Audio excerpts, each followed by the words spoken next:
네, 시청자 여러분 안녕하십니까? 부산시와 국제신문 그리고 KNN이 공동 주최하는 2023년 부산시민 대토론회입니다. 오늘은 토론회 두 번째 순서로 도시균형발전 해법과 전략입니다. 저는 이번 토론회 좌장을 맡은 KNN 진재훈입니다. 다시 태어나도 살고 싶은 빅드림 부산. 네, 부산시가 최근 내놓은 슬로건입니다. 시청자 여러분들은 어떻게 보십니까? 아주 미래지향적인 카피로 들립니다.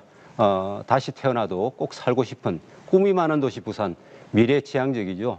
하지만 우리는 지금 현재에 살고 있습니다. 현재 이 도시에 살고 있는 것이 과연 행복한가를 자문해 봤을 때 그리 녹록찮은 답변이 돌아올 수밖에 없습니다.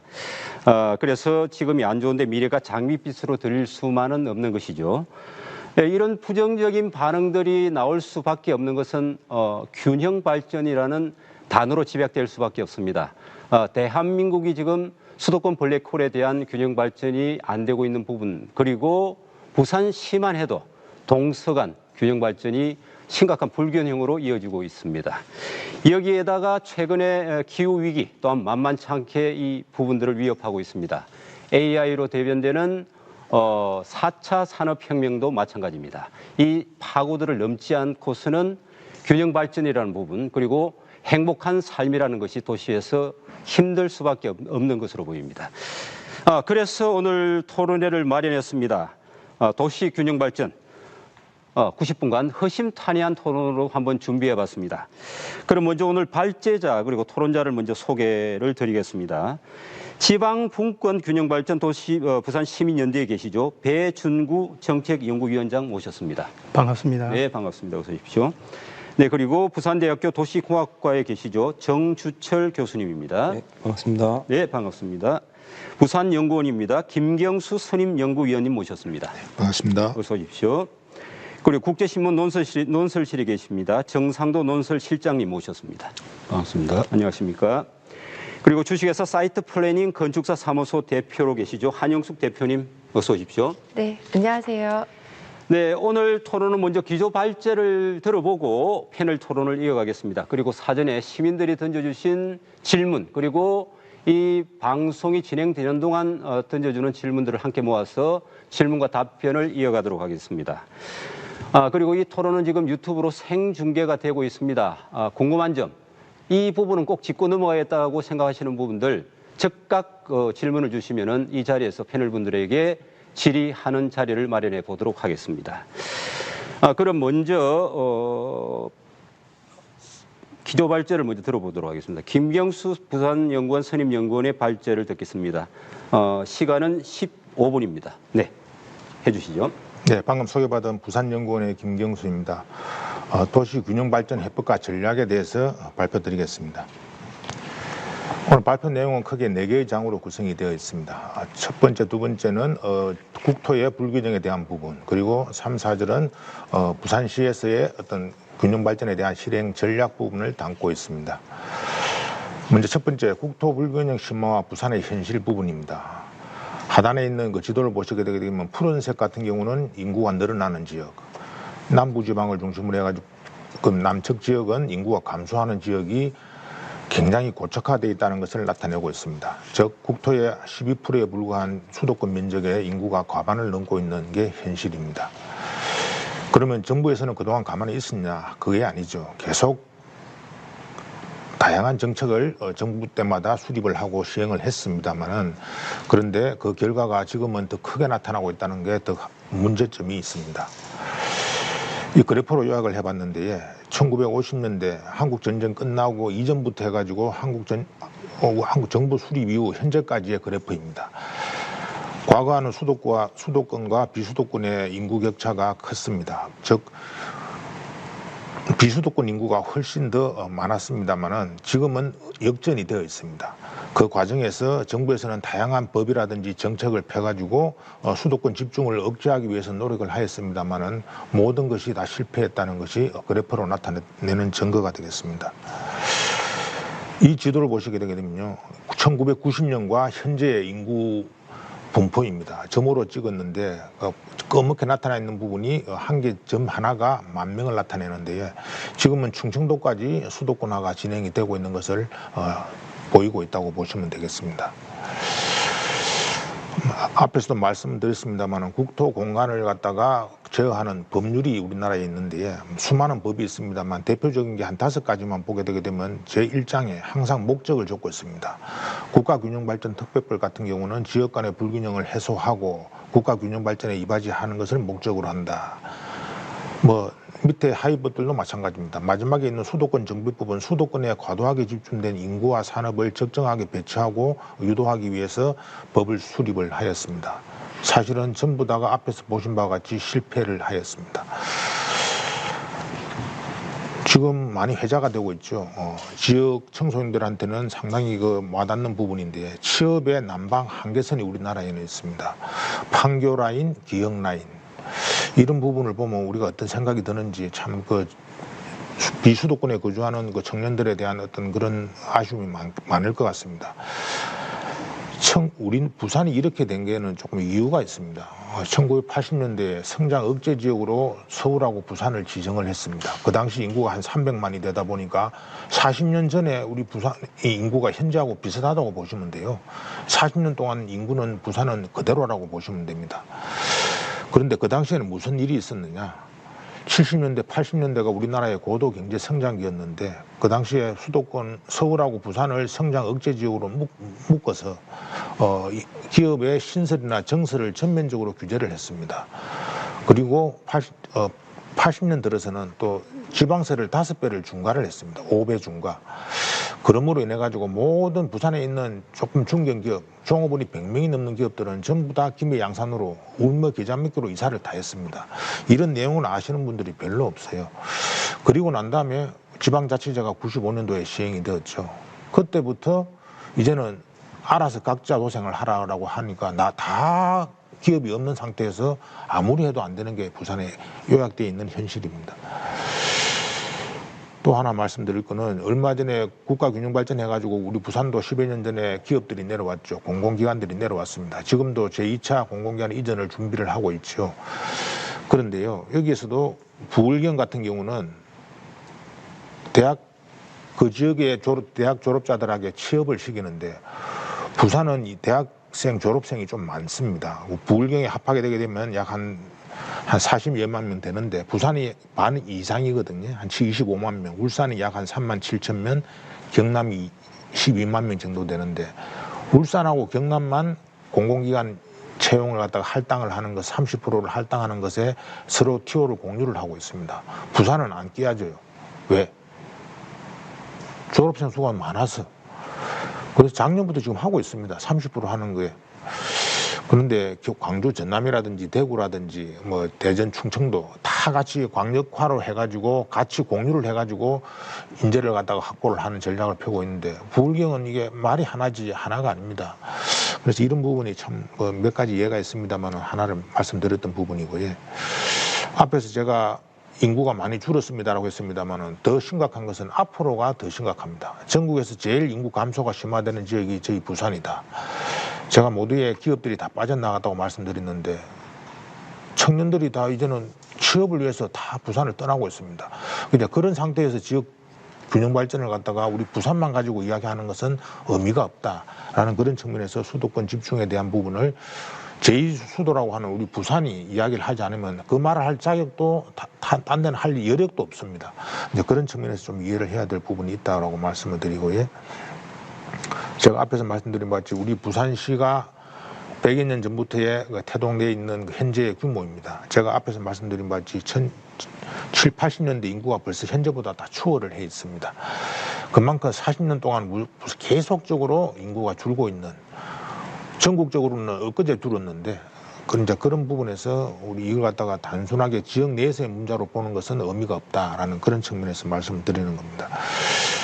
청년이 없는 도시, 이거는 누구나 다 알고 있습니다. 왜? 취업을 위해서 일자리 광고 구인이 안 나기 때문에 다 수도권에 취업을 하고 있습니다. 물론 저도 대학교 졸업한 애가 둘이 있는데 다 서울에 있습니다.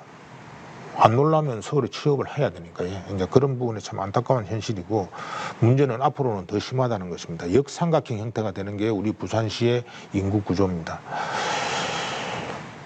지금 인구 감소 지역 특별법이 또 만들어져 가지고 각 지자체마다 전국에 98개 인구 감소 지역에다가 정부에서는 1조를 매년 확보해 가지고 뿌려주고 있습니다. 약 100억에서 120~30억 정도. 우리 지역 같은 경우는 동구라든지 서구, 영도구 이 지역이 지금 돈을 받고 있습니다. 참 보면 참 안타까운데 30대 이하 인구가 3분의 1이 안 됩니다. 20몇 프로 정도밖에 안 되다 보니까 얼마나 이 지역들이 심각한가 하는 것을 알 수 있습니다. 그런데 물론 그 돈도 그냥 주는 게 아니죠. 여러 가지 평가를 거쳐서 줍니다. 제약도 많고.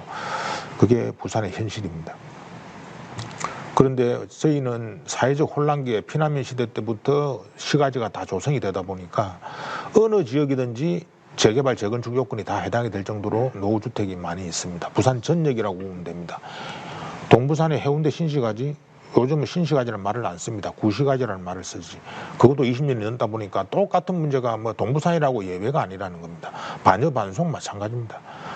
흔히 우리는 뭐 해수동은 뭐 좀 좋은 걸로 나오지만 그것도 특정 지역에만 그렇다는 것이고 부산 전 지역이 다 같은 상황입니다. 시가지 모습입니다. 1970년대 조성된 사상공업지역, 그리고 밑에가 현재 모습입니다. 즉 60~70년 전에 조성되어 있는 시가지가 하나도 변한 모습이 없이 현재도 그대로 있다는 겁니다. 우리 서면의 서면 로타리 부근입니다. 뭐 도로 형태를 보시면 알겠지만 뭐 철도라든지 그런 게 그대로 있죠. 바뀐 게 없습니다. 부산역 일대입니다. 그 배후 지역에 구역 정비되어 있는 도로선이 흑백에서 보이는데 이 지역도 마찬가지입니다. 근데 안타깝게도 이 원도심 지역은 일제시대에 다 계획을 해가지고 시가지가 조성이 되어 있는 지역입니다. 삼복도로에 있는 계단도로만 한국전쟁 이후에 조성이 되어 있지. 그래서 이제 일본 손으로 우리나라 사람들은 일만 했어요. 그런 아픈 추억이 있는 것이 저희 원도심입니다. 즉 우리 도심의 모습이라는 것입니다. 제가 한 가트를 더 했는데요. 북한 배후 지역에 있는 저 빨갛게 되어 있는 부분이 다 계단입니다. 계단. 50~60년대에 조성되어 있는 계단이 바뀐 거 하나도 없이 현재도 그대로 있습니다. 물론 저런 지역에는 청년이 아예 없습니다. 그러다 보니까 우리가 불균형 이야기를 할 때 어디를 먼저 이야기할 거냐 자체가 큰 의미가 없다는 것입니다. 뭐 공폐가에 대한 모습들이고요. 근데 우리가 가면 왜 계획적으로 개발을 못 했느냐 하는데 1972년도면 우리나라 도시계획법이 생기고 최초의 도시계획을 수립한 게 왼쪽 도면이고 오른쪽이 현재입니다. 상업지역이 우리 교대부터 해가지고 구덕터널 입구까지 다 상업지역이 최초에만 다 지정이 되어 있습니다. 개발이 안 되다가 요즘은 동구 쪽은 아파트들이 많이 올라오죠. 북한이 이전되다 보니까 이제 올라오는 겁니다. 60년 전에 끊어온 선에. 그만큼 참 개발이라고 하는 게 어렵고 계획이라는 것도 상당히 어렵습니다. 시사점은 뭐 우리가 동부산, 중부산, 서부산이 예외 없이 다 똑같은 그런 상황에 있고 기존의 틀을 갖다가 좀 혁신적으로 깨지 않으면 지역 불균형이라든지 지역의 균형 발전이라든지 그런 부분들은 똑같은 화두가 될 수밖에 없다 하는 그런 점이 있고요. 이제는 그 방향 설정에 대한 부분입니다. 저희가 가덕도 신공항 2030 세계 박람회 유치를 하기 위해서 물론 이제 한 2달 지나게 되면 확정이 납니다만 없으면 다시 또 북항 재개발을 하겠죠. 근데 이 두 개가 부산의 마지막 희망입니다. 왜냐하면 앵커 시설이 없다 보니까 이 두 개를 거점으로 해가지고 산업에 대한 어떤 전환 부분 그런 부분하고 좋은 일자리를 만드는 부분하고 연동을 시키지 않으면 답이 없고 그런 측면에서 단순하게 이 두 개가 단순하게 우리 동남권 개념이 아니고 수도권에 대응하는 남부권의 중추 관리 기능을 구축하는 것이 실질적으로는 부산의 유일한 해법이다라는 그런 방향 설정이 필요하다는 것입니다.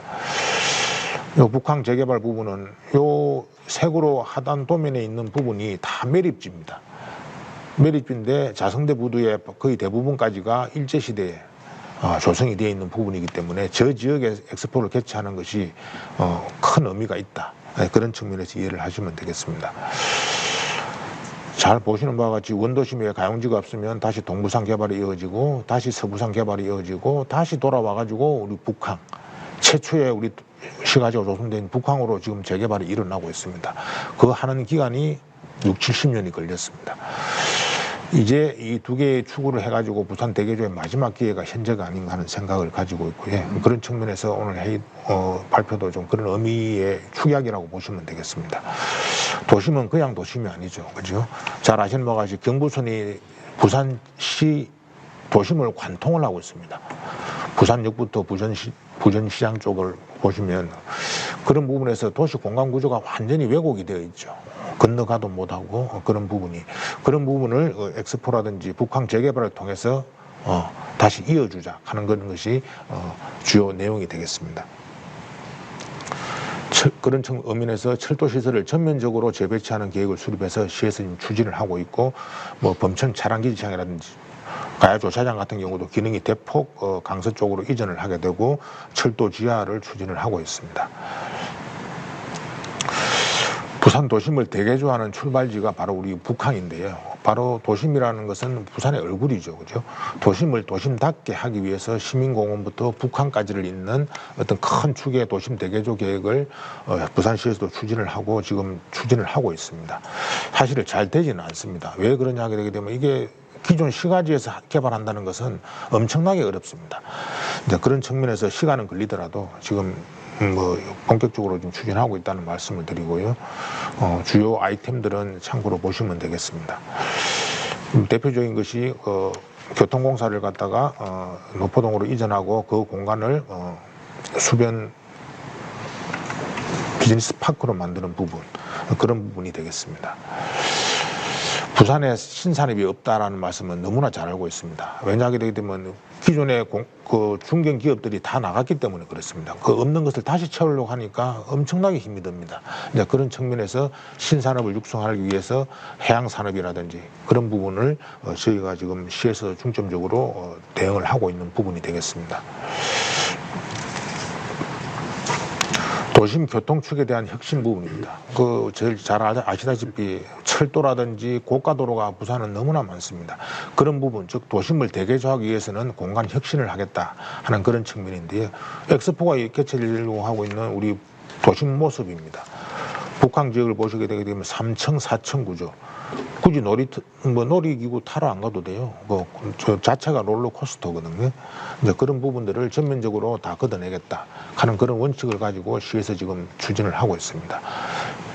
이런 부분 자성대부도 북항에 엑스포를 개최하는 메인 부지가 되는데 그 부지에 있는 3층, 4층의 고가도로를 전면적으로 철거하는 모습이고요.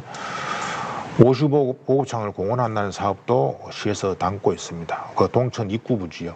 그런 부분도 다 계획을 하고 그걸 적극적으로 이전 계획을 추진을 하고 있다는 부분입니다. 세계 박람회 유치는 덤이겠지. 그런 부분들은 뭐 한 두어 달밖에 안 남았습니다. 글로벌 도시로 도약하기 위해서 대통령부터 해가지고 전 정부 인사들이 다 뛰고 있습니다. 그 계획들인데요. 보시게 되게 되면 위의 그림은 엑스포 개최를 위해서 제안한 계획이고 하단에 있는 것은 북항 재개발 2단계 계획입니다. 뭐 둘 중에 하나는 어떤 형태로든지 연말되게 되게 되면 추진을 하게 됩니다. 엑스포의 조감도입니다.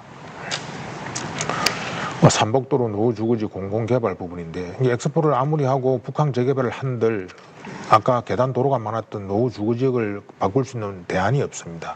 그래서 북항 재개발 구역에 수정축과 초량축을 40m 축으로 해가지고 연결을 해가지고 그 지역을 갖다가 연계 개발을 하도록 북항 재개발 계획 안에다 넣어놨습니다. 그만큼 시에서도 배후 지역을 갖다가 어떻게 바꿀 것인가가 핵심 과제로 삼고 있다는 말씀을 드립니다. 이런 부분들이 구상하고 있는 주요 사업 계획들입니다. 마지막으로 있는 게 가덕도 신공항입니다. 엑스포와 더불어서 가덕도 신공항도 저희가 추진을 하고 있는데 부산시에서는 지금 가덕도 신공항뿐만이 아니고 부산시 차원에서 공항 복합도시 계획, 즉 에어시티 계획도 같이 그 주변 지역에 같이 수립을 하였습니다. 아마 좀 연말 안에 지금 곧 보상이 들어갈 걸로 알고 있는데 가덕도 남측에 있는 공항 부지뿐만이 아니고 북측에 있는 가덕도의 북측 부지 이런들도 다 개발 계획을 해가지고 공항 지원 시설 용지를 확보를 하고 추진을 하고 있습니다. 아울러서 철도라든지 그런 부분들도 복선으로 해가지고 공항까지 연결할 수 있는 계획들이 다 포함이 되어 있습니다. 마지막입니다. 참 우리 국토 공간이라는 것은 신규 개발은 쉬운데 재개발이라든지 다시 계획을 하는 것은 굉장히 어렵습니다. 왜? 민원도 많고 이해관계가 얽혀 있습니다. 그럼에도 불구하고 미래 세대가 공유해야 될 소중한 공간이기 때문에 재개발을 하지 않을 수가 없고, 그런 도시 정책의 방향성을 갖다가 큰 원칙을 갖다가 지금 수립할 필요가 있다. 사실 앞에서 봤습니다만 도심에는 공원이 없어요. 어린이 놀이터도 하나 없습니다. 그런 부분에서 우리가 살기 좋은 도시 부산을 만들기 위해서는 어떤 노력을 해야 될 것인가에 대한 그런 부분이 있고, 지역 균형 발전은 어떤 특정 지역을 갖다 계획하는 것은 수십 번을 계획을 해도 잘 안 됩니다. 하지만은 앵커 기능을 유치를 해가지고 그에 대한 시너지를 지역별로 연계하는 것은 부산에서 할 수 있는 가장 큰 임팩트 있는 계획이 될 것입니다. 따라서 세계 박람회와 가덕도 신공항 유치를 통해 가지고 부산과 남부권 지역의 지역 소멸을 막을 수 있는 마지막 보도로서의 기능을 할 수 있기를 당부드립니다. 예, 이상으로 발표를 마치겠습니다. 네, 김경수 선임연구위원님 발제 잘 들었습니다. 시간, 공간을 관통하는 발제. 제가 듣기로는 그 패널 토론을 좀 이어가겠는데요. 그 전에 듣다 보니까 한 가지 의문점이 생겨서 먼저 질문을 하나 좀 드리고 싶은데, 가덕 신공항 그리고 2030 월드 엑스포가 부산의 유일한 희망이다, 이렇게 좀 말씀을 하시는 듯해서, 근데 이게 만약에 저희가 이 토론 자체도 이 두 가지가 잘 되기를 위한 토론회는 물론 아니지만은 그런 시너지 효과가 나면 더 좋겠죠. 근데 그것만이 모든 것이다라고 우리가 목숨을 걸기에는 위험 부담이 너무 크지 않을까라는 생각이 문득 듭니다. 플랜 B는 없을까요? 시에서도 여러 가지 계획들이 많이 있습니다. 사상 지역도 마찬가지고, 그러니까 그 지역별로 보게 되게 되면 그 민원들도 많고 문제점도 많은데, 예를 들어 가지고 우리가 아까 제가 말씀드린 내용 중에 지역 소멸 지역, 동구라든지 영도구라든지 서구 이야기를 들었습니다. 매년 100억이 넘는 돈이 매년 10년 동안 계속 내려옵니다. 사실 100억을 가지고 소방도로 하나 놓는 것도 어렵습니다. 보상비가 70%고 100m 도로 하나 못 나요. 그러니까 지금 기존에 구도심이 되다 보니까 도약할 수 있는 것은 한계에 이르렀다. 두 가지 사업이 큰 모멘텀이 될 수밖에 없다. 네네. 이렇게 좀 해석을 하도록 하겠습니다. 그러면은 좋습니다. 어떻습니까? 지금 발제가 이제 끝났는데요. 그 패널 토론으로 좀 이어가도록 하겠습니다. 먼저 우리 배준구 지방분권 균형발전 부산시민연대 정책연구위원장부터 좀 토론을 좀 이어가도록 하겠습니다. 좀 한 명당 좀 5분 정도로 시간을 좀 제약하도록 하겠습니다. 네, 부탁합니다. 김경수 박사님의 발제 내용은 도시균형 발전 해법과 전략은 공감이 갈 정도로 체계적으로 잘 정리해 주셨다고 봅니다. 발표 내용과 관련하여 몇 가지 의견을 말씀드리면 다음과 같습니다. 첫째, 부산의 불균형 발전의 배경과 원인을 살펴볼 필요가 있습니다. 부산은 1945년 광복 이후 1970년 초반까지 도시계획이 없이 무분별한 개발과 평창이 이루어졌습니다. 45년에 부산시 인구는 28만 명이었는데 6.25 동란 이후 1955년에 100만이 넘는 105만 명으로 무려 4배 이상이나 증가하여 100만 명이 되는 도시들은 도시계획을 안 하는 나라가 없습니다. 그런데 우리 부산시는 도시계획이 수립될 필요가 있었습니다만, 그럼에도 불구하고 인구가 200만 명이 넘는 1972년까지 개발이 다 이루어지고 난 후인 1972년에 제1차 도시기본계획이 수립됩니다. 그러다 보니까 오늘날 같은 많은 불균형 문제나 각종 도시 문제들이 발생하게 된 것입니다. 그 후에 제2차 도시기본계획은 2001년을 목표로 해서 1985년에 수립이 되었고요. 제3차 도시기본계획은 2011년을 목표로 해서 92년에 수립이 되었는데, 이러한 계획들은 지나친 성장과 개발을 추구하였고, 특히 계획과 실제 간의 괴리가 심하여 현실성 매우 부족하였습니다. 좀 전에 말씀드린 대로 2차 도시기본계획은 2001년에 계획 인구를 480만 명으로 설정했습니다. 그런데 2001년에 실제 인구는 380만 명이었습니다. 100만 명이나 차이가 나는 계획을 수립했다는 것은 참으로 문제가 있는 거죠. 그리고 3차 도시기본계획은 2011년을 목표로 해서 마찬가지로 계획 인구를 480만 명으로 설정했는데 실제 인구는 357만 명입니다. 120만 명 이상이나 차이가 났습니다. 10만, 20만 명 차이가 나도 문제가 있는데 100만 명, 120만 명이나 차이 날 저의 계획이라는 것은 참으로 문제가 많은 거죠. 그러다 보니까 물량적인 성장에 치중하다 보니까 오늘과 같은 기형적인 도시가 만들어지는 배경과 원인이 되었습니다.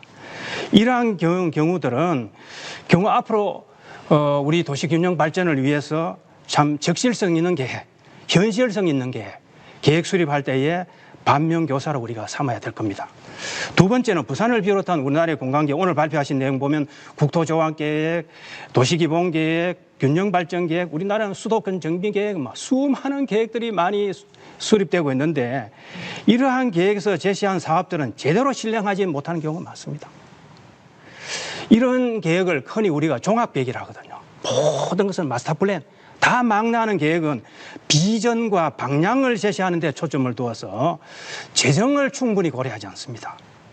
재정을 충분히 고려하지 않되 수많은 사업을 구상하고 나열해서 실현되지 못하는 사업들이 상당히 많다는 것입니다. 최근에 부산이 2019년에 수립한 도시균형발전계획도 오늘 발표한 내용에 들어있잖아요. 기본 방향과 사업 내용이 참 신하다고 생각합니다. 잘된 점이 많습니다. 그런데 이를 시행하는 데는 막대한 재정이 필요합니다. 최근에 자료에 보면 148개 사업에 120조 원이 소요된다고 합니다. 부산시 예산을 몽땅 매년 다 투입해도 모자랄 정도입니다. 그렇다면 이렇게 막대한 재정을 어떻게 확보해가 실현할 것인가라는 거죠. 부산시의 재정 자립도가 46%입니다. 중앙정부에서 재정 지원을 절반 이상 하지 않으면 부산시는 제대로 사업을 아무것도 못하는데 이러한 장밋빛 도시균형발전계획이 어떻게 실현될 것인가 지혜를 모아야 할 겁니다. 도시균형발전계획은 그러니까 실천력 확보가 무엇보다 중요합니다. 계획만 있고 실제 시행이 안 되면 문제가 있는 거잖아요. 이를 위해서는 재정뿐만 아니라 많은 계획 간의 연계가 필요합니다. 국가 수준의 계획, 지역 수준, 광역 수준의 계획, 이런 상위 계획도 있고요. 또 우리 자치구라든지 군 단위의 하위 계획도 있습니다. 이런 게 서로 조화가 이루어져야 되잖아요. 또 도시기본계획, 아까 말씀드린 재정비계획, 중기재정계획, 교통계획, 문화계획, 복지계획, 수많은 계획들이 있는데 다 얽혀 있습니다. 이런 각종 계획 간의 조화, 연계를 도모하는 것도 중요합니다. 그리고 도시균형발전계획을 발표한 내용이 시행이 되려면 시행과 연관해서 과거에는 제대로 평가가 이루어지지 못했는데 평가, 또 이것을 모니터링이라 하죠. 관류, 이런 것을 하는 것도 매우 중요하다고 생각이 됩니다. 그리고 세 번째는요. 부산의 도시계획은 아까 말씀드린 대로 72년에 수립되어 너무 늦었습니다. 그런데 계획의 수립 과정과 내용도 또 미흡했습니다. 지방자치가 95년부터 실시되었는데 지방자치 실시 이전에 이후에도 상당한 부분은 마찬가지입니다만은 모든 계획과 정책 결정은 중앙정부의 통제와 지시입니다. 중앙정부 주도적으로 이루어졌습니다. 이런 통제와 지시를 받았고 부산 시민의 의견이 제대로 반영되지 못했습니다. 기존의 도시계획은 사실 제일 중요한 게 바로 생활권 계획입니다. 주민의 생활과 밀접하게 관련되는 생활권 중심 계획, 환경이나 경관 계획, 삶의 질을 중시해야 되는데 이런 것을 등한시에서 난개발이 이루어졌죠. 물질상 개발이 이루어졌고요. 특정 지역이나 대규모 사업에 편중이 되어서 불균형이 심화되었다는 겁니다. 앞으로 도시균형 발전 사업은 이런 점을 감안해가지고 많이 보완되어야 될 것입니다. 그리고 네 번째는 도시균형 발전을 위해서는 부산의 특성을 살린 계획과 실천 수단을 마련하는 것이 중요합니다. 도시계획은 기본적으로 생활권 계획에 초점을 줍니다. 소생활권, 마을권 단위, 읍면동 단위, 그 다음에는 중생활권, 대생활권, 이게 조화를 이룹니다. 대부분 선진국의 도시계획은 생활권 계획 중심으로 다 돼가 있거든요. 학교, 도로, 기초 관련되는 소방서, 관련되는 동사무소뿐만 아니라 모든 것이 조화 이루니까 걸어서 다닐 수 있도록 바로 그러죠. 요즘 우리 부산에서 얘기하는 15분 도시 이런 것과 연관이 되는 겁니다. 이런 생활권 계획에 도로, 문화, 안전, 보건, 편의 등에 관한 인프라나 이런 것들이 연결돼 가지고 초점을 둬야 되는데 다행히 최근에 2019년에 수립된 부산의 도시균형 발전 계획은 과거에 미비했던 점을 반영한 것은 고무적이라고 생각합니다. 특히 15분 도시 생활권 전략은 그 취지를 앞으로 잘 살리고 부산의 실정에 맞게 특히 부산 지역은요, 이 15분 도시 생활권 전략이 저는 프랑스에서 유학한 경험이 있고 도시계획도 공부를 했습니다만은 프랑스는 평면 계획입니다. 프랑스는 200년 전에 아마 세계에서 제일 잘 수립해 놓은 도시계획이죠. 파리시 같은 경우 제가 살았습니다만은 거기는 평면이고 부산시는 77호가 대부분 산간 지역으로 경사지가 많습니다. 산이 많아서 이런 것이니까 부산 실정에 맞게 다양한 사업 구성과 실천 수단을 마련한다면 상당히 좋은 성과를 기대할 수 있습니다. 그리고 조금 전에도 우리 발표자께서 말씀하셨습니다만 사실 동부산권이라지만 동부산권 내에도 또 불균형이 있고요. 서부산권 하면 서부산권 내에도 또 불균형이 있고 그래서 권역 내에 불균형 해소하는 노력도 중요하다고 생각합니다. 그리고 마지막으로 부산의 도시균형 발전은 시민의 관점, 시민 밀착형으로 가야 됩니다. 시민의 관점에서 접근하고 시민의 다양한 의견을 수렴하고 참여를 통해서 공감대를 형성하고 체감도를 높이는 것이 중요하다고 생각합니다. 이상입니다. 네, 위원장님. 아이고, 나열을 너무 많이 해주셔가지고 다들 건강혹조 같은 지적들인데 하나하나 받아 적기가 좀 어떻게 될지 모르겠습니다. 일단 시행착오를 너무 많이 겪었고 지금의 시행착오를 겪기에는 너무 좀 위험한 시기이다. 이렇게 좀 일단 정리를 하겠습니다. 네, 다음은 우리 부산대 정규철 교수님이 해주시겠습니다. 우리 배중구 교수님이 다 이렇게 말씀하셔가지고 정적으로 동의하는 바이고요. 우리 앞에 사회자께서 플랜 B가 필요하지 않느냐. 제가 그 수업 강의하는데 학생들한테 플랜 B를 줍니다. 중간고사 망친 학생은 플랜 B를 신청할 수 있게. 사실 항상 그런 준비가 되어 있어야 될 것 같아요. 네. 사실 위험하다기보다는 이제 시민의 염원이기도 한데 안 됐을 경우 어떻게 할 거냐, 계속 이대로 갈 거냐, 이런 그런 계획안을 좀 항상 갖고 있어야 되지 않을까. 그래서 저는 오늘 우리 그 발표자께서 이제 국토 관련 조금 이제 상위 계획적인 측면을 많이 말씀해 주셨고, 근데 저는 이제 두 가지를 좀 나눠서 조금 말씀드리고 싶어요. 금방 우리 배중구 교수님 말씀하셨는데, 저희 나라가 1961년에 도시계획법이 통과됐습니다. 사실 그때부터 경제개발이 시작됐던 시기였기 때문에 법적, 제도적 기반이 필요했었고, 사실 1970년 정도 와서야 우리나라에서 중앙정부에서 이제 국토관리계획을 수립하는 국토종합계획을, 근데 그 당시에 이제 이름도 국토종합개발계획입니다. 우리나라가 이제 개발을 해야 된다, 국토 전반적으로.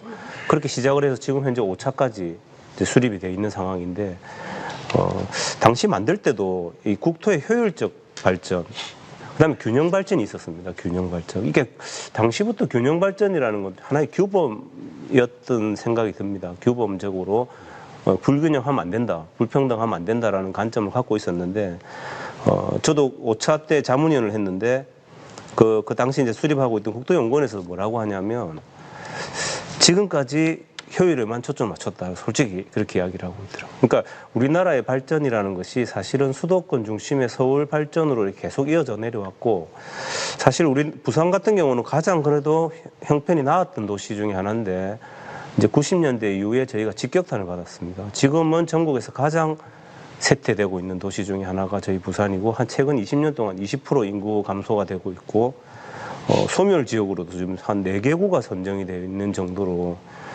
저희가 지금 이걸 굉장히 걱정하고 있는 시기입니다.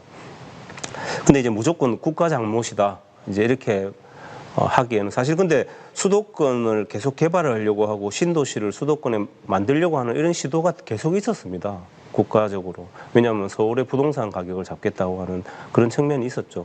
그러다 보니까 비수도권이 이제 축소 쇠퇴되는 것이 당연했는데 그 직격탄을 사실 부산이 많이 받았고요. 부산에 이제 기업이 거의 없는 상태로 현재 진행이 되고 있는데 우리 앞에서 배종국 교수님도 지방자치 분권 이런 이야기를 하시는데 저희가 95년부터 저희 나라가 지방자치제도가 도입되는데 이게 굉장히 중요한 의미를 가집니다. 지방이 스스로 계획을 해야 된다는 거죠. 지방 스스로의 어떤 계획에 따라서 도시계획의 어떤 자치권도 사실은 굉장히 이양이 됩니다. 그럼 앞으로의 도시의 번영은 도시 스스로가 책임져야 되는 거죠. 그럼 우리가 어떤 계획을 수립해서 어떤 도시를 만들어낼 건가, 우리 어떤 도시를 매력적으로 해서 기업을 유치시킬 수 있느냐, 인구를 유치시킬 수 있느냐를 했었어야 되는데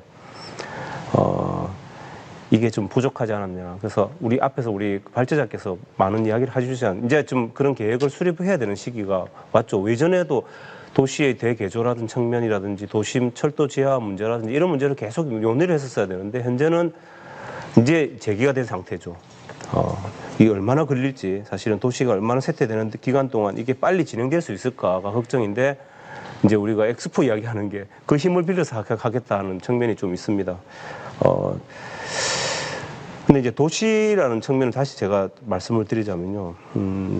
도시는 한 100년 전에 이 패트릭 게데스라고 하는 영국의 도시계획학자가 있습니다. 그분이 원래 생물학자입니다. 생물학자. 그 에딘버러 대학의 생물학 교수인데 도시계획 한 100년 전에는 이제 생물학자들도 도시계획을 한 거죠. 그분이 생물학에서 이야기하는 것이 생물처럼 이렇게 쇠퇴되고 이제 소멸하기도 하는 거죠. 도시라는 것은 그렇게 해석할 필요가 있다. 그래서 이제 생물학자답게 기초조사를 철저하게 해라. 그래서 과학적인 조사도 하고, 그래서 과학적 도시계획의 일종의 뭐 좀 조상으로 보는데 저희는 이분이 그렇게 이야기를 하는 거죠. 도시는 쇠퇴가 된다.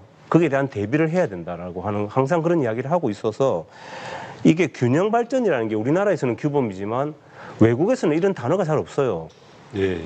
무슨 밸런스드 디벨롭먼트 우리는 그렇게 해석을 하는데 외국에서는 저는 그런 이야기 별로 들어본 적이 별로 없어요. 근데 외국에서도 쇠퇴가 진행되고 그 쇠퇴를 어떻게 대응할 건가 하는 것은 모든 도시의 이슈입니다. 어떤 도시마다 성장하는 데가 있고 어떤 도시는 쇠퇴되는 곳이 있는 것이죠. 그럼 그 쇠퇴되는 도시를 가만히 둘 거냐? 그렇게 하면 안 되는 거죠. 그 안에서 여러 가지 범죄라든지 빈곤이 나타나기 때문에 그런 지역을 어떻게 발전시킬 건가. 그게 도시계획의 기본적인 책무입니다.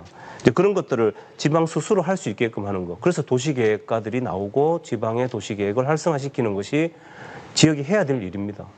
제가 이야기하는 이유는 저희 부산시 같은 경우는 이런 도시계획지역 역량이 굉장히 최하다라고 이야기할 정도로 너무나 열악합니다.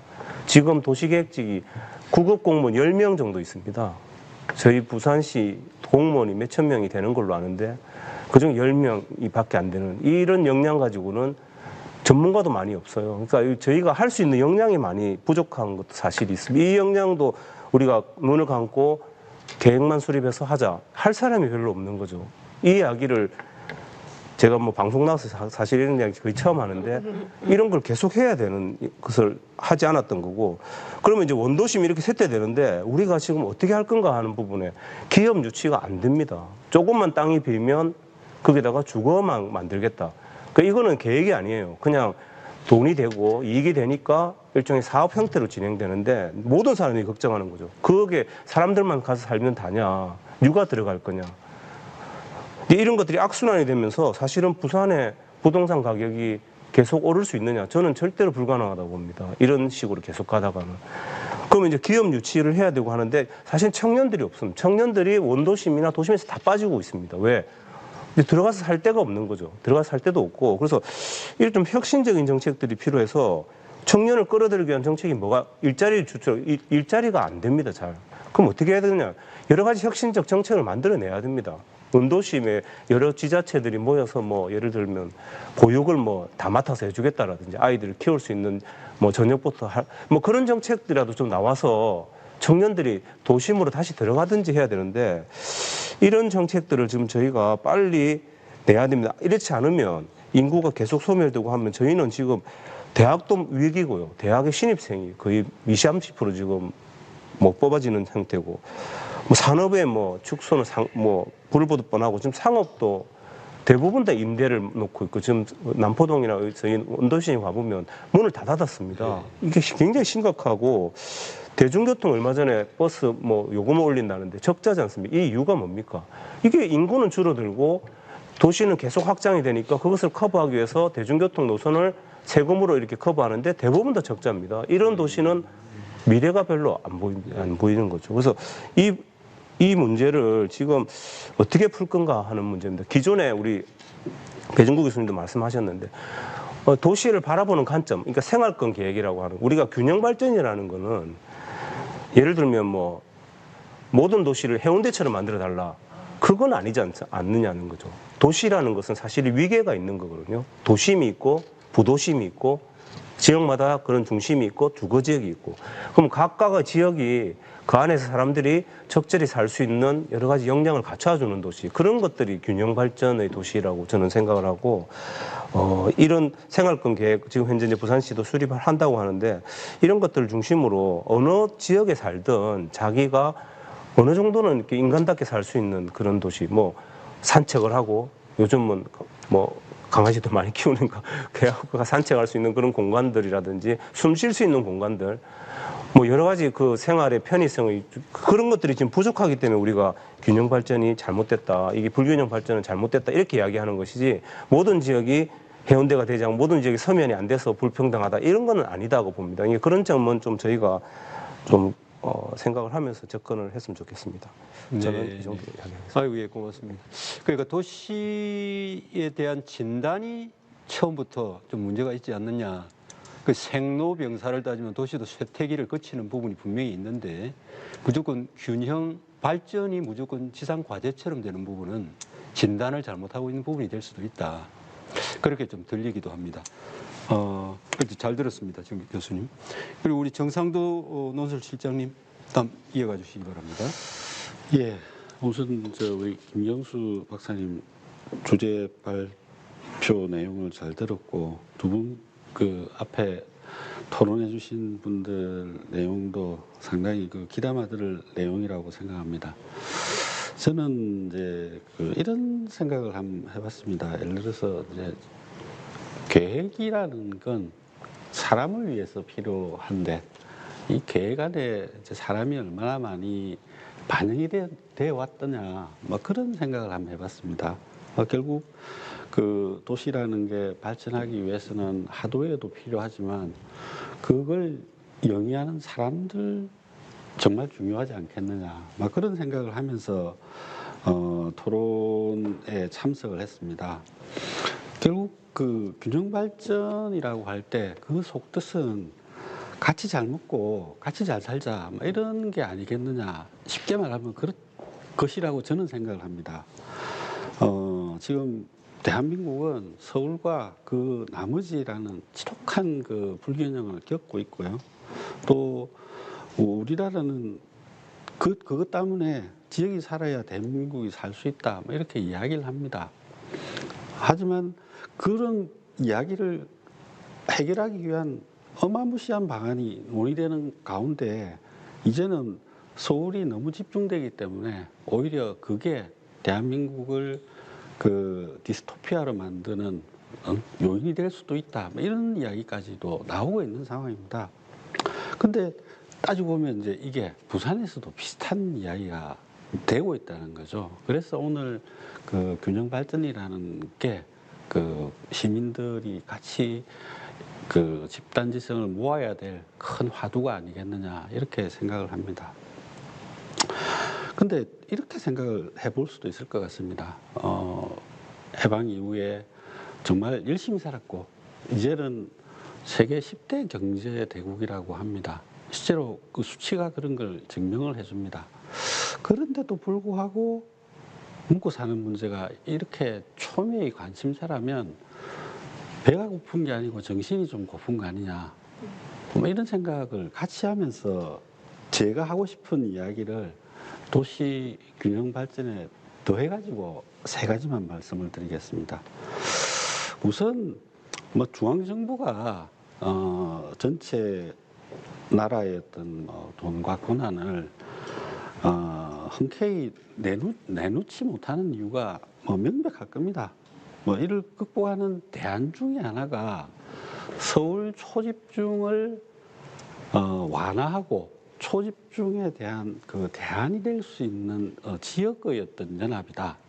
그런 것 중에 제일 대표적인 것 중에 하나가 부울경 광역연합이었는데 그 부울경 광역연합의 가장 중심이 돼야 될 부산 그리고 부산시장께서 이걸 너무 쉽게 내놓으신 건 아니겠느냐. 그런 것들이 그 우리 전체 국가의 그 불균형을 제동을 걸지 못하고 또 그럼으로써 부산이 당하게 되는 불균형의 한 이유가 되는 건 아닌가. 이런 문제 제기를 한번 해보고 싶고요. 두 번째는 이제 그 어떤 정책이라든지 이 정책이 그 힘을 받으려면 뚜렷한 지향점이 있고 또 이걸 공유하려는 소통 노력이 있어야 된다고 생각합니다. 그런데 우리 박 시장께서 이제 취임하신 지가 벌써 3년이 넘어갑니다. 온전하게 시정을 맡으신 이전의 것까지 다 합치면 이렇게 되는데 처음부터 문제 제기를 하셨던 게 15분 도시였습니다. 과연 이 15분 도시가 우리 시민들한테 균형 발전의 하나의 어떤 그 정말 좋은 모델 케이스로 잘 설득이 되고 있느냐. 그런 면에서 좀 아쉽다. 왜냐하면 따지고 보면 결국 15분 도시가 직업과 주거와 또 여유를 같이 누리자는 그런 개념 아니겠습니까? 아까 우리 프랑스에서 공부하신 배쌤도 그렇게 말씀을 하셨고 저는 그렇게 알고 있는데 이렇게 좋은 하나의 모델이 왜 시민들한테 안 받아들여지고 있느냐는 거죠. 그런 부분을 좀 생각해 봤으면 좋겠다. 그리고 마지막으로는 결국은 2030 엑스포라고 생각합니다. 이제 2달 남았습니다. 이제 마지막까지 최선을 다해야죠. 지금은 그렇게 이야기해야 되는 상황이라고 봅니다. 이제 문제는 그 엑스포가 부산을 살리기 위한 또 동남권의 균형 발전을 위한 인프라가 아니고 정말 대한민국이 한 단계 업그레이드 되는 어떤 정신적인 업그레이드의 계기가 돼야 된다. 왜 이런 말씀을 드리냐면 저는 잘 먹고 잘 사는 나라의 모델이 요즘은 조금 바뀌어서 안전이라고 생각을 합니다. 기후변화가 어느 정도 심각하냐면 모르겠습니다. 얼마 전에 저희들 보도도 했는데 멀지 않은 미래에 얼숙도 주변이 지금 수면보다 78cm가 올라간답니다. 부산이 물에 잠기게 되어버렸습니다, 여러분. 그리고 조금 있으면 추석이죠. 3년 전에는 추석 때 비대면 추석을 갖자 이러면서 불효자는 옵니다라는 프랜카드가 시골마다 걸리기도 했습니다. 이런 이야기죠. 불효자는 옵니다라는 대중가요가 있었습니다. 그걸 패러디 해가지고 세상 물정 모르고 코로나를 몰고 오는 자식이 불효자였던 겁니다. 그런 팬데믹을 3년 동안이나 겪었습니다. 그런데 전문가들은 그렇게 합니다. 더 센 놈이 올지도 모른다. 이런 세상을 우리가 살고 있습니다.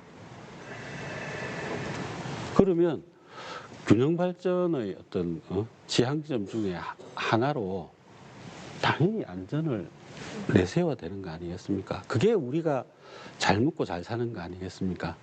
그래서 결과적으로 이 도시를 먹여 살릴 수 있는 그리고 잘 도시가 운이될 수 있는 공간 계획과 함께 사람들이 이런 생각을 하면서 공감대를 가질 수 있는 그런 이 분위기 또 계획 안에 그런 걸 집어넣으려면 시민들 의견을 좀 더 잘 반영해야 되지 않겠느냐 그런 생각을 해봤습니다. 네. 감사합니다. 알겠습니다.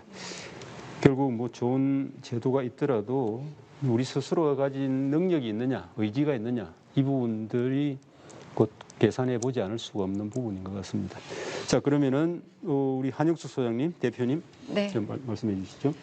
네, 저는 이렇게 말씀 들으면서 제가 부산에서 살면서 이 균형 발전이 잘 되지 않아서 어떤가라는 생각을 했다기보다는 부산에서 살기 때문에 저는 참 좋거든요.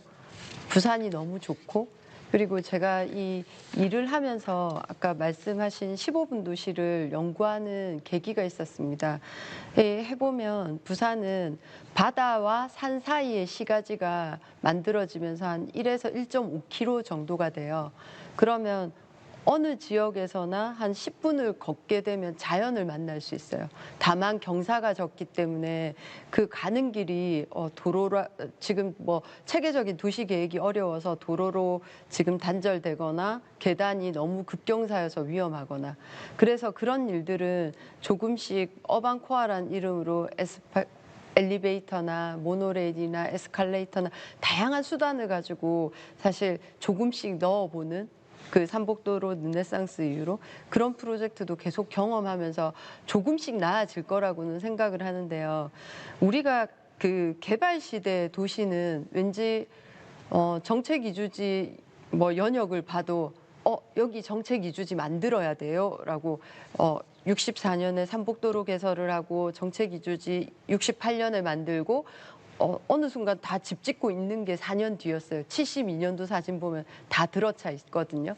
그런데 이렇게 다 들어찬 이후로 우리가 무언가를 조정하고 만드는 데 시간이 굉장히 오래 걸릴 거라는 게 받아들여져야 되는데, 다들 이 일 시작했으니까 3년 뒤, 4년 뒤에는 변화가 있어야 되는데 변화가 안 보여라고 얘기를 하는데, 그 변화는 행정의 돈과 아니면 민간 자본의 거대한 투입과 이걸로 이루어지는 게 아니라 살고 있는 사람들이 조금씩 같이 개선시켜 나가는, 그게 삼박자가 맞아져야 되는데 우리가 계속 나 자신을 보지 않고 누가 해주지 않나라는 질문을 혹시 하는 건 아닌가?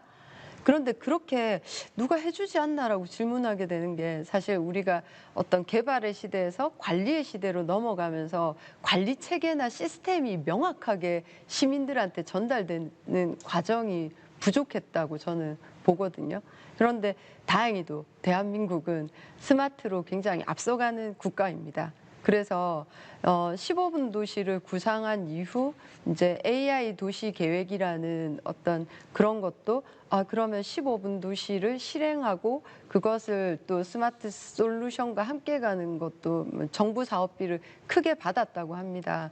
그렇다면 우리가 이제는 동네 단위에서 내지는 동 단위에서 그 다양한 균형 발전의 사업들이 있어요. 구상도 있고 계획도 있고 실제 집행되는 사업도 있고 이후에 모니터링 해야 되는 내용들, 그런 것들이 이제는 빠짐없이 그 시스템 안에 이제 레이어들이 중첩돼서 누구나 볼 수 있을 것 같아요. 그리고 우리 동네의 수준과 범위에서는 어느 정도 실행해보자라고 범위를 정할 것 같고, 그러다 보면 이 일은 한 20년을 두고 바라봐야 되는 이제 관리 체계의 전환을 가지고 이제 가야 될 것 같은데요. 그 20년이 안 익숙한 거죠. 모르겠어요. 지금 MZ들은 그래 도시가 변하려면 그 정도 걸리지 할 수 있지만 여기에 앉으신 분들조차 우리는 4, 5년 만에 바뀌는 도시 풍경을 많이 보고 자랐기 때문에 그 시간대가 안 맞을 수도 있다라는 생각이 듭니다. 그래서 저는 균형 발전의 시선, 부산의 균형 발전의 시선을 누구나 계획들을 누적시켜서 실행할 수 있는 시간대를 가지고 보면 할 수 있을 것 같아요. 저는 앞에 제일 처음 시작할 때 부산에서 삶이 너무 좋아요라고 했던 건 이게 바다와 산이 있기 때문에 매일매일 대류가 일어나잖아요. 바다에서 산으로 공기가 움직이고, 그래서 어느 도시보다 쾌적한 공기를 가지고 있고, 그리고 아침에 내가 원하면 운동이든 어디든 또 시가지 안에서도 그리 멀지 않은 곳에서 다양한 공공 서비스든 문화 공간을 누릴 수 있는 도시가 여기입니다. 하지만 이런 것들은 우리가 점차적으로 노력해 간다지만 그 부산 안에서의 문제고요. 또 시민들이 노력한다면 그걸 조금 땡길 수도 있겠는데 국가에서 부산을 바라보는 시선에 저는 조금 더 요구를 많이 해야 되지 않을까라는 생각을 하고 있습니다. 왜냐하면 서울 수도권과 기타 지역으로 구분되는데 부산은 광역시잖아라고 생각이 되어서 사실 광역시에 맞는 정책이 이런 건 필요하지 않아? 광역시에 맞는 기준 이런 게 필요하지 않아라고 요구받기보다는 여긴 특별한 부산이기 때문에 지정학적인 입장이나 다른 입장을 고려해서 정부의 어떤 정책 사업이나 예산 관계나 그런 것들을 특별히 다시 짜서 볼 필요가 있다라는 생각을 굉장히 많이 하고 있습니다. 이미 중앙정부에서 기획하고 있는 많은 정책 예산들을 보면요. 서울, 경기에서 꼭 필요해. 이런 것들은 요구가 많아. 인구가 늘어나고 있고 그 안에서의 균형 발전을 할 때 이런 사업이 필요하지 않아라고 예산을 마련을 해요. 그 마련된 예산을 전국 단위로 풉니다. 그래서 전국 단위에서 예산을 신청을 받지만 막상 인구가 줄어들고 있는 도시에서는 소용 필요가 없는 예산이기도 하고 그 예산을 광역시니까 매칭 비율 5대5로 해서 내라. 국비와 지방비 5대5다. 해서 거기에 투자할 여력이 없는 거죠. 그래서 다른 특별회가 필요하고 그 특별회를 통해서 국가는 서울 수도권과 또 부산 광역권 내지 부의경 광역권의 어떤 양극 체계를 만들지 않으면 대안 없는 플랜 B가 없는 국가가 되는 거예요. 앞에 플랜 B도 말씀하셨지만. 예. 그리고 저는 이제 부산에서 이제 18년 전에 이제 사무소를 내서 계속 회사를 이렇게 끌고 가고 있는 입장인데요. 저는 부산에서 사무소를 개소해서 정말 좋았던 건 굉장히 시민들이나 저랑 일하는 많은 분들이 젊은 사람들에게 굉장히 관용적인 태도는 있어요. 그리고 관광객들에게도 굉장히 친절하고 그런 그 시민들이 있기에 젊은 사업가가 나올 수도 있는데 불행히도 지금 지식 정보 서비스 산업 부분에서는 산업 생태계가 잘 일구어지지 않는 거예요. 거기에 대한 앵커 기업도 현재는 없고 그래서 젊은 사람들이 지향하는 IT나 정보 산업과 관련된 일을 하려고 하면 부산에서 마땅치가 않은 거예요. 그 생태계가 없기 때문에. 그래서 저는 산업 생태계 전문가는 아니지만 부산의 입지 장점을 가장 잘 살려서 그 부산을 조금 더 낫게 하려고 하면 저는 홍콩이나 마카오나 싱가포르이 했던 선택을 한번 고민해 볼 필요가 있을 것 같습니다. 왜냐하면 마카오나 싱가포르이 마리나 샌즈베이나 마카오에 수많은 그 외국인 카지노를 유치를 하죠. 거기에서 세수를 얻어서 주변 지역을 도시 지역을 정비하는데 많이 투자를 합니다. 그게 환류가 되어서 움직이고 문화관광 산업을 굉장히 역전을 시켜서 전 세계에서도 다시 보게 되는 도시로 계속 가꾸어 가고 있거든요. 물론 한국 안에서의 그것이 가능할지 모르겠고 부산 안에서는 어떤 방식이 될지는 모르겠지만 좀 다른 선택을 할 때 부산의 새로운 산업을 키울 수 있지 않을까. 그러니까 문화관광 산업조차 지금 인천에 밀리게 되는 몰라요. 인천이 공항을 먼저 만들었기 때문에 문화관광 산업이나 아니면 영종도 주변에 다양한 카지노나 위락시설이 들어서는지는 모르겠지만 지금 부산의 경우에는 그런 일도 필요하다라는 생각을 하고 있습니다. 네, 감사합니다. 시간이 많이 오버됐습니다. 토론을 너무 열띠게 해주셔가지고 네. 지금 듣다 보니까 결국 사람을 위한 정책이잖아요.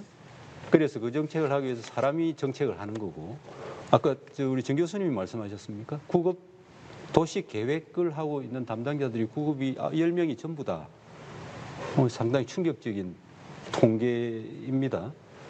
물론 다양하게 용역을 주고 하는 부분도 있겠지만은 결국은 큰 플랜을 짜고 사람이 하고 사람을 어떻게 친밀하게 행복하게 살기 위한 도시를 만들기 위해서 이 정도로까지 밖에 일하는 분들이 제대로 안 계실까라는 생각을 하게 됩니다. 그러다 보니까 여러 가지 문제가 파생되고 있다는 생각마저 들기도 합니다. 자, 토론은 여기까지 하고 지금 시청자들이 사전에 던져주신 질문하고 좀 전에 토론을 보시면서 또 던져준 질문들이 너무나 많이 들어와서 시간이 사실 없습니다. 제가 먼저 좀 읽어드리고 또 필요한 질문을 드리면 짧게 좀 답을 좀 해주시기 바랍니다. 먼저 좀 그 시청자들이 좀 느꼈던 부분 워딩을 좀 읽어드리겠습니다. 집단지성의 중요함을 깨닫습니다. 서부권에 살고 있는데 일을 하려고 보면 거기가 서부권과 반대 지역에 있다. 대중교통을 이용하기가 힘들다. 도시뿐 아니라 국가의 존속 여부도 인구에 있다고 봅니다. 절대 도시는 균형 발전하기가 어렵습니다. 도시에 살기 좋은 곳으로 사람이 몰릴 수밖에 없겠지요. 하지만 정책으로 차등하게 발전은 시킬 수 있습니다. 그 지역의 특성에 맞는 발전 방안을 만들어야 합니다. 지역별 특화가 균형 발전이 아닐까요? 같이 잘 먹고 잘 살자. 이게 바로 도시 균형 발전의 기본이겠지요. 특히 초등학교가 심각한 수준의 폐교가 되어갑니다. 도시에 대한 진단이 잘못 내려져서 도시 발전에 불균형이 일어난 거로군요. 그리고 부산 폐교된 대학도 있잖아요. 학생이 없어서. 사람이 정말 중요하군요. 지역마다 그 지역의 특징을 살려야 됩니다. 도심, 부도심 어떤 차이가 있나 이거는 질문에 가깝고요. 모든 토론의 정점은 결국 인구 감소군요. 쳇바퀴 돌듯이 인구 감소가 계속 이야기되고 있습니다. 그 부동산 침체나 집값 폭등, 일자리 인구 감소 문제점들이 한둘이 아닌데 들어갈 기업이 없고 젊은이들이 모여들기 힘든 구조가 됐네요. 그리고 전문가조차 없다니 충격입니다. 와, 부산에 공무원이 많네요. 이게 반어법인 것 같습니다. 도시계획은 사람이 있어야 되는데 정책이 필요한 정책을 입안할 사람들이 없군요. 이런 비슷한 이야기들이 계속 이어지고 있습니다. 인구 감소에 대한 이야기, 도시 균형 발전에 대한 정책 플랜에 대한 이야기, 결국 사람에 대한 이야기, 시장 공약 사업으로 15번 도시 생활권에 대한 주장, 이게 지금 추진 사항이 어떤지를 조금 전에 이제 그 토론을 해주시면서 짧게 말씀해 주셨고요.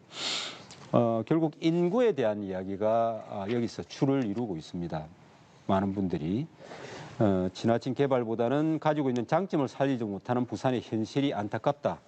여기서 장점이라는 것은 부산의 공기를 말씀하셨는데 환경이겠죠. 바다가 접한 여러 가지 환경들. 6.25 때 특수상황인데 그때를 논하기에는 뭔가 논점을 흐린 이 부분은 말씀해 주는데 그 원인을 알아야 현재를 진단을 할 수 있기 때문에 말씀해 주신 것 같습니다. 인구 증가 후에 도시 개발하는 경우가 없나요? 이런 질문도 해주셨고요. 부산의 고유의 매력을 살리지 못하는 것이 아쉽다. 이 부분들이 질의가 좀 많습니다. 월드 엑스포가 안 되었을 경우 대비하고 있나요? 이런 질문도 있습니다. 세계 박람회도 잘 모르겠습니다. 대전 엑스포를 비유로 들면서 이게 마지막 수단인지가 궁금한데 이게 실패할 경우 방법이 없다는 것이 이게 더 문제 아닐까요? 라는 이야기입니다. 노후된 주택, 단지, 공원으로 발전시키면 안 될까요? 너무 많은 시청자들의 질의들이 있는데 저도 사실 지금 이걸 읽어보면서 깜짝 놀라고 있습니다. 우리 시청자 여러분들이 시민들이 이렇게 깊은 관심을 지금 가지고 계신다는 것은 뭔가가 우리 부산 도시가 크게 잘못되고 있는 부분에서 공감을 하고 있지 않나 이런 생각이 듭니다. 자, 그렇다면은 아직 더 많은데 제가 다 읽어드릴 수는 없고 사전에 질의를 주신 또 시청자분들이 계십니다. 이 부분들 좀 짧게 좀 제가 질문을 드리면은 이건 내가 답변을 드리는 게 좋겠다 하시는 분들은 바로 좀 말씀을 좀 해주시면 고맙겠습니다. 단도직입적으로 좀 질의를 해주셨는데 지금 지역 균형이 정말 가능할까요? 라고 말씀을 해주셨습니다. 고등학교 아이를 둔 학부모인데 아이들이 서울로 가고 나서 안 내려오려고 한다.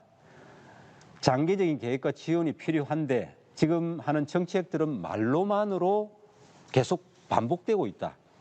이렇게 질문을 해주셨습니다. 누가 좀 이 부분에 속 시원한 답이 있을까요? 네, 정교출 교수님.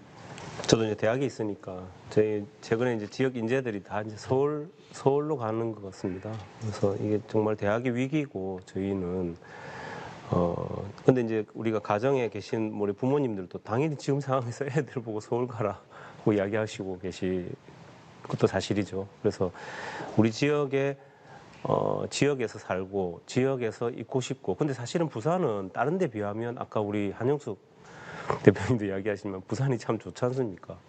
저는 오늘 방송 EBS인가 어디 방송에서 서울에 가 있는 우리 청년들인데 보니까 저희 학교 학생이더라고요. 그 친구가 아주 그 서울 생활하면서 이렇게 막 각박하게 살면서 인터뷰를 하는데 그 좋은 부산에서 살지 못하고 내가 왜 여기 있는지 모르겠다고 이렇게 잠깐 하는데 정말 마음이 쿡했어요, 사실은.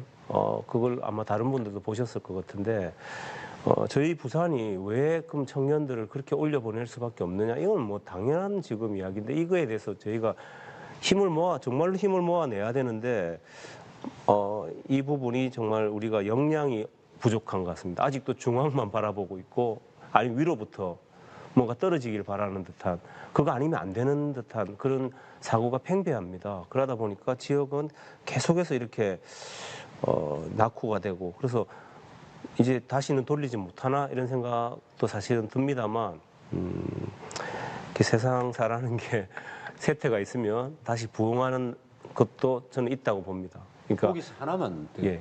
우리가 청년 일자리 이야기하면서 결국 일자리가 없어서 올라간다라는 부분으로 집중이 되지 않습니까? 일자리만으로 이 모든 것이 또 해결된다라고 보장도 없지 않습니까? 그렇습니다. 저는 기본적으로 그럼 일자리 할 때 기업은 무엇을 보고 올 건가 하는 네. 측면이 있죠. 사실은 기업이 인재를 보고 오는 측면이 있습니다. 요즘 기업들은 예전에는 뭐 원자재라든가 교통이 편리한 부분, 그래서 부산이 각광을 받았지만 이제는 인재를 보고 와야 되는데 그 인재들이 보고 올 때 그 인재들이 과연 그 도시에 살고 싶은가 하는 측면이 있었어야 되고요. 지금 왜 샌프란시스코나 시애틀이나 이런 데가 뜨냐면 그게 살기가 좋은 도시이기 때문에 기업들이 몰리고 인재들도 같이 몰리는 선순환이 일어나는 거거든요. 그래서 저희가 끊임없이 계속 도시 환경을 개선시키고 우리가 이런 걸 하자고 하는 것도 이게 동시에 진행돼야 되죠. 그렇게 됐을 때 기업들도 인재들도 그 지역에 근데 부산은 그런 면에서는 자원적인 측면에서 굉장히 높은 지역이다. 그래서 지금 부산시 수행하고 있는 이제 수변 관리 계획 같은 거 있습니다. 제가 최근에 저도 좀 참여하고 있어서 뉴욕의 수변 관리 계획을 한번 봤는데 뉴욕이 한 30년 전부터 꾸준히 이것을 수변 관리 계획을 진행하면서 뉴욕 주변, 맨하탄 주변의 그 수변을 완전히 명품화 시켜가지고 바꿔놨습니다. 그러니까 사람들이 몰리는 거죠. 그래서 저희는 바다 해양을 끼고 있는 뭐 원도심도 그렇지 않습니까? 그런 데를 다 도외시했던 거죠. 지금도 가보면 우리 어디 자갈치 시장에 이렇게 경관을 막아놓는 시스템 왜 저런 짓을 하고 있나 우리 부산이 가지고 있는 자원을 그러니까 그런 것들에 대한 좀 더 아래로 관심을 더 기울인다면 바꿔낼 수 있는데 이런 측면을 생각을 하지 않고 막 그 고지대 고층 아파트를 계속 허가해내고 지역 자체를 이렇게 계속 훼손시키면서 그것이 뭐 사유재산권 문제로 이렇게 자꾸 치부해버리니까 도시는 계속해서 이렇게 퀄리티가 낮아지고 그러니까 악순환이 계속되고 있는 거죠. 이런 식으로 계속 진행되면 미래가 없다고 봅니다. 저는. 알겠습니다. 다음 질문 한번 보겠습니다. 균형 발전을 위한 교육 기회 균등. 자장님, 이 점에 대해서 다른 분들도 이게 관련해서 사전 의견을 많이 주셨거든요. 저도 그걸 보니까 말씀하시죠. 그 젊은 인재들이 부산을 떠나는 것을 작년에 조사를 하니까 일자리 때문에 떠나는 비중이 75.9%랍니다. 설문에서. 설문조사에 해보니까 그러면 일자리가 상당히 중요한 비중을 차지하죠. 그다음에 조금 전에 말씀하신 것처럼 부산이 살기 좋은 여러 가지 측면이 있을 때 살고는 싶은데 살지 못하고 떠나는 이유가 일자리가 76%를 차지하고 또 일자리를 찾아 수도권으로 주로 많이 가는데 신생 일자리, 좋은 일자리는 수도권에 90%가 집중돼 가죠. 그러면 지방 전부 다가 좋은 일자리가 다 합쳐서 10%, 부산에는 한 2%, 많아야 3%밖에 없다는 겁니다. 그러니까 이제 젊은이들이 떠날 수밖에 없는데 여기에 그 사전에 의견 주신 분이 이런 말씀을 하셨어요.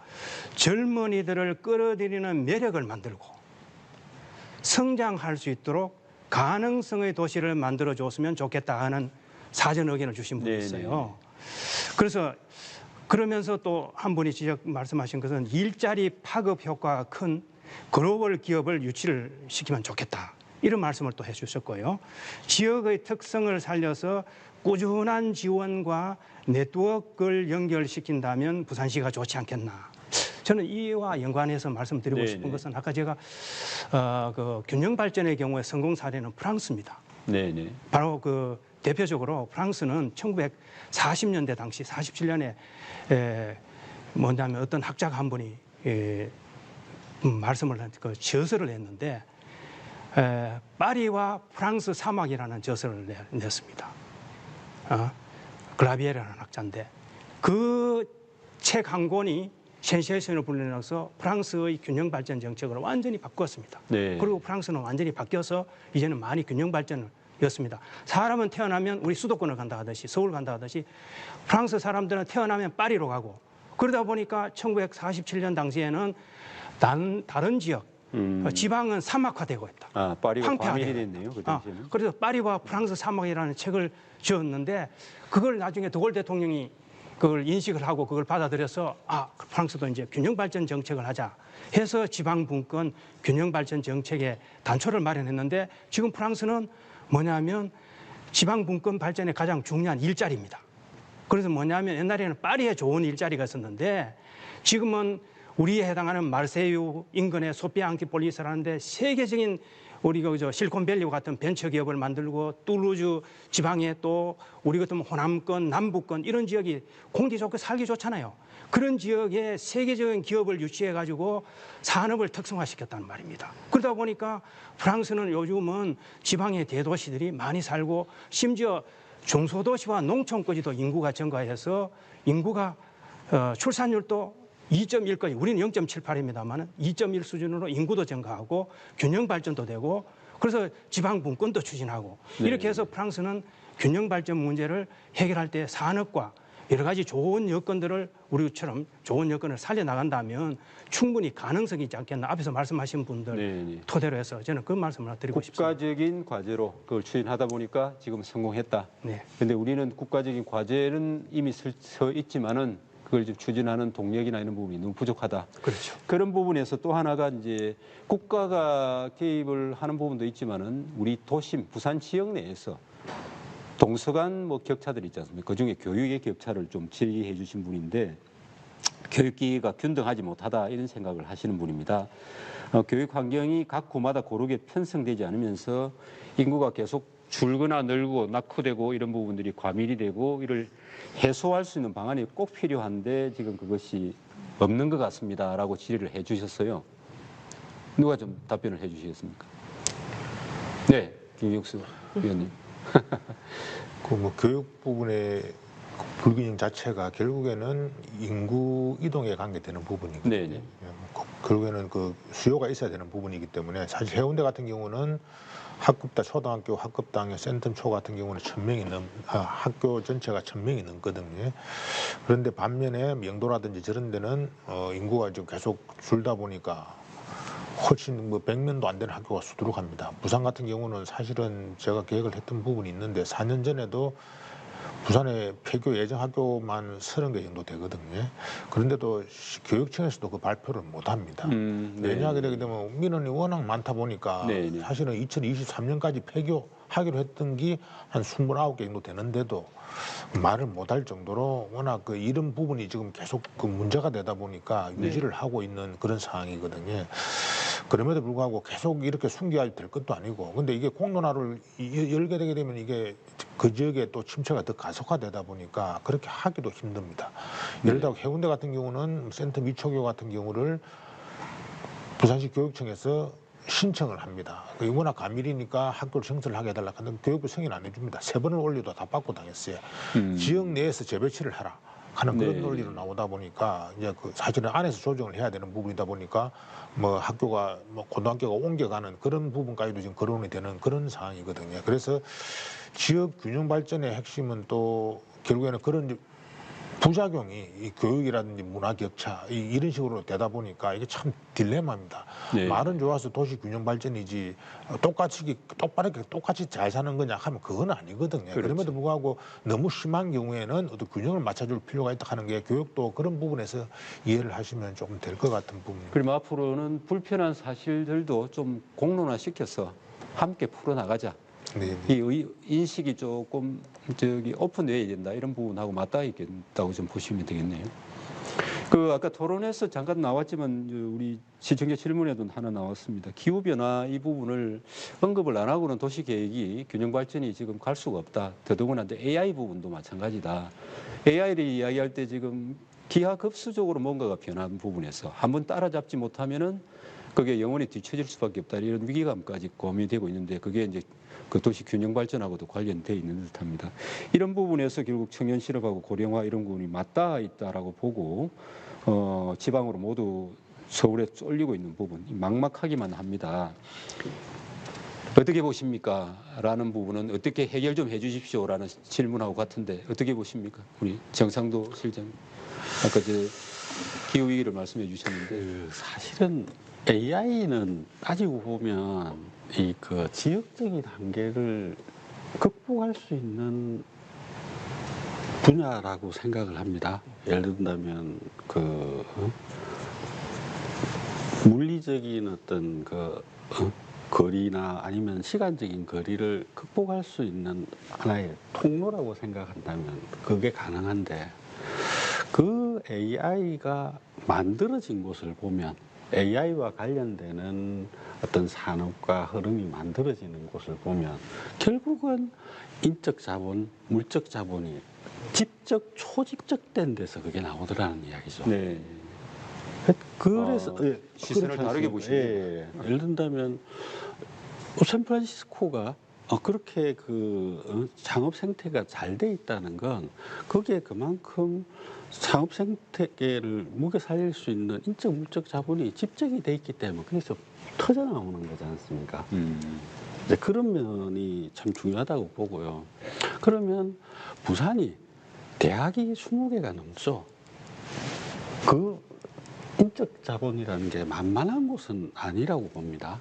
그리고 인구가 300만이 넘습니다.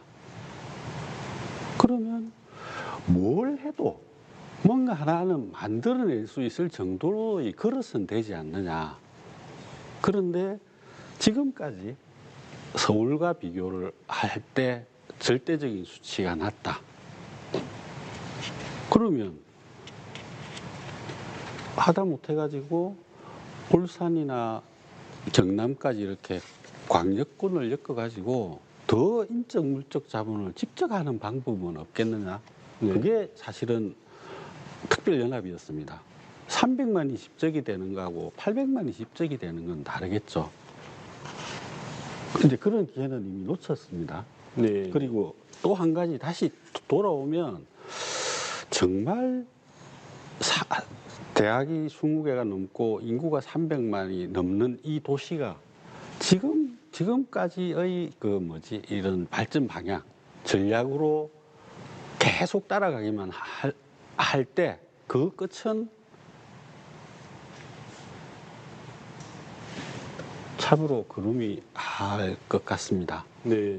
예. 그래서 AI가 어떤 지금 생태계와 다른 어떤 퀀텀 점프를 상징한다면 우리가 지금 도시 발전을 바라보는 어떤 지향점도 좀 달라져야 되고 그래서 처음에 제가 제기했던 문제 같이 잘 먹고 같이 잘 살려면 그 지향점이 기후변화나 4차 산업까지도 고려한 같이 안전한 세상이었으면 좋겠다고 한다면 뭔가 이렇게 우선순위가 좀 바뀔 수도 있지 않겠느냐 그런 생각은 해봅니다. 제가 뭐 구체적으로 이렇게 가야 된다라고까지는 말씀을 못 드리겠는데 바라보는 관점은 조금 바꿀 수 있지 않겠느냐 그런 생각을 좀 해봅니다. 가진 능력을 너무 과소평가하고 있지 않느냐. 예, 이 부분도 예. 마찬가지죠. 예, 예. 이 많은 인구와 이 많은 교육시설과 이 많은 학생들이 있는데도 불구하고 예. 수도권의 팽창만을 지금 부러워하고 문제라고 지적하고 있지 않느냐. 알겠습니다. 그리고 이런 질문들이 많이 오셨어요. 도시 균형 발전이라는 게 결국 무분별한 개발이 능사가 아니다. 이제는 이런 부분에서 주변 환경하고 생태 환경도 고려를 해야 된다. 이런 질의가 있는 반면에 또 어떤 질의가 있느냐면은 예를 들면 그런 겁니다. 지금 서울의 뉴타운 사업처럼 부산에는 왜 그런 게 없느냐? 이와 유사한 또 하나의 사례로 감천문화마을이 왜 관광지로서 사람들이 구경거리면 돼야 되느냐? 이 부분에 과감한 개발 정책이 없느냐? 이게 이제 여러 가지 수요적인 측면에서 충돌하고 있는 지점이라고 보입니다. 도시균형발전에서 이 부분을 또 무시하고 갈 수는 없는데 우리 한영수 소장님 어떻게 보십니까?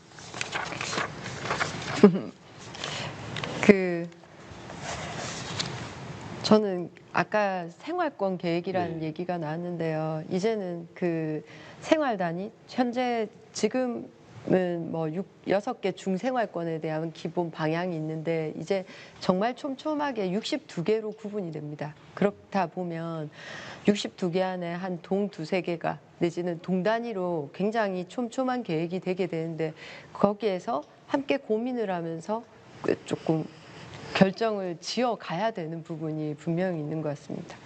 저는 그래서 이런 선택, 개발이냐, 보존이냐, 관리냐 이런 선택을 할 때 시민들이 이 도시에 나를 위함인가, 우리를 위함인가, 우리 아이들을 위함인가, 또 전 지구적 차원에서의 문제인가, 이제는 지구 시민으로서 다양한 어떤 입장에서 그걸 좀 공론화해 갈 필요는 있고요.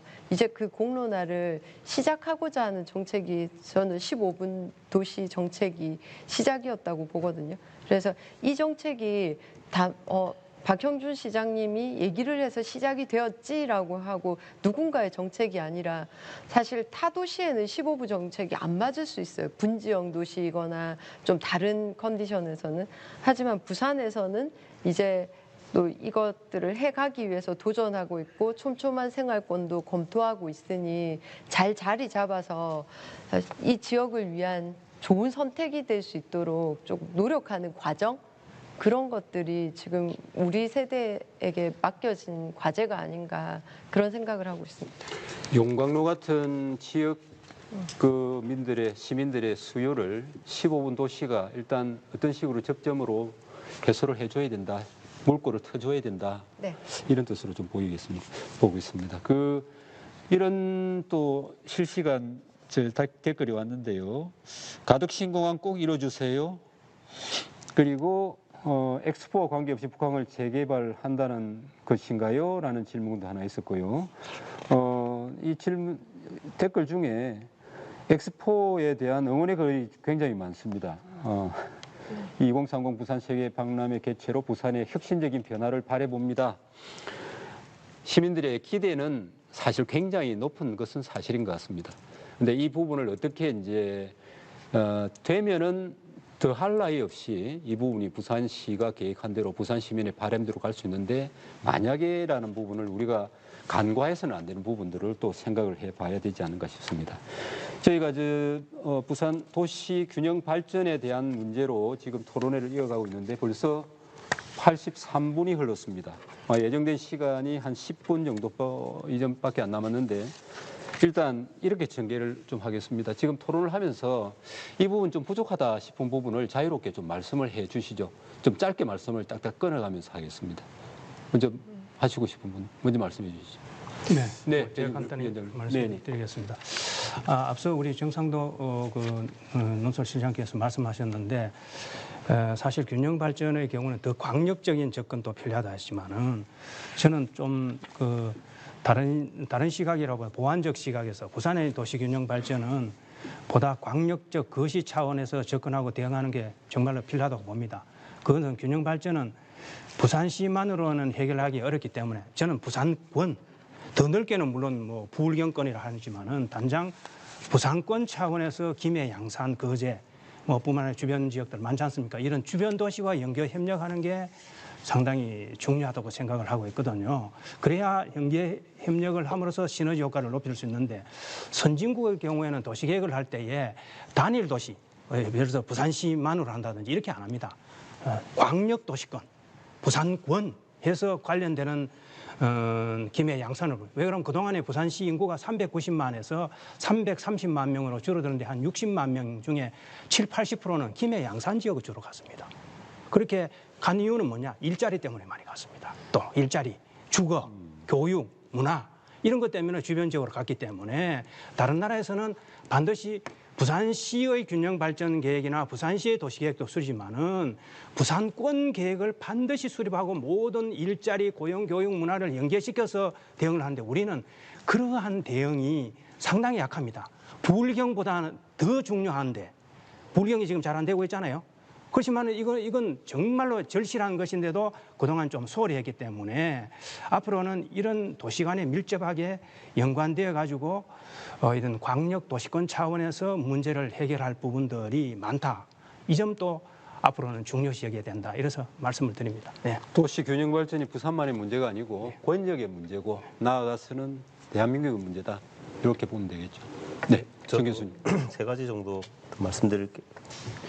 제가 앞에서도 이 균형 발전이라는 게 외국에서는 사실 이렇게 개념이 별로 없다라고 말씀드렸는데요. 사실 그 도시계획 출발한 지 한 100년 정도 되었는데 한 1960년대까지도 거의 전문가 위주의 계획입니다. 전문가들이 계획을 수립하는 형태인데 60년대 이후부터 이렇게 시민 참여라고 하는 개념이 들어오기 시작합니다. 그게 이제 특히 미국에서 보면 흑인들을 위한 계획이 없었어요. 흑인들을 배제시키고 흑인들 지역을 재개발해버리고 그들의 목소리를 배제시켰던. 그러다 보니까 시민 참여라고 하는 개념이 이제 시민의 목소리를 담아서 개발 계획에 반영한다. 뭐 이런 개념으로 시작을 했는데 저는 이게 사실은 균형 발전에 중요한 측면이 있다고 봅니다. 우리나라에서는. 그래서 지금 생활권 계획 이야기를 하시는 생활권 계획도 실제로 들어가 보면 핵심은 상향식 계획입니다. 그 지역에 들어가서 주민들의 목소리를 같이 담아서 같이 만들어가자. 지금까지는 탑다운으로 했지만 이제 밑에서부터 동단위부터 마을 주민이 모이고 우리 마을에 뭐가 필요한지 그러니까 그런 식의 계획으로 진행하는 것이 균형 발전이다. 똑같이 만든다는 게 아니라는 거죠. 그 지역에 필요한 것들이 무엇인지를 이제 목소리를 담아내자는 거고. 두 번째는 아까 제가 도시의 역량 강화가 필요하다고 했는데 얼마 전에 제가 뉴욕시에 그 계획에 참여했던 분을 우리 저희 학교를 초청해서 한번 강의를 들은 적이 있는데 그분이 한국계 의원인데 한국계였습니다. 또 부산 출신이시더라고요. 근데 이제 한참 이야기를 듣다가 직접 자기들이 계획을 수립하고 하는 과정을 다 이야기를 하시던데 도시계획직 몇 명 있느냐 그러니까 300명이 있다고 하더라고요.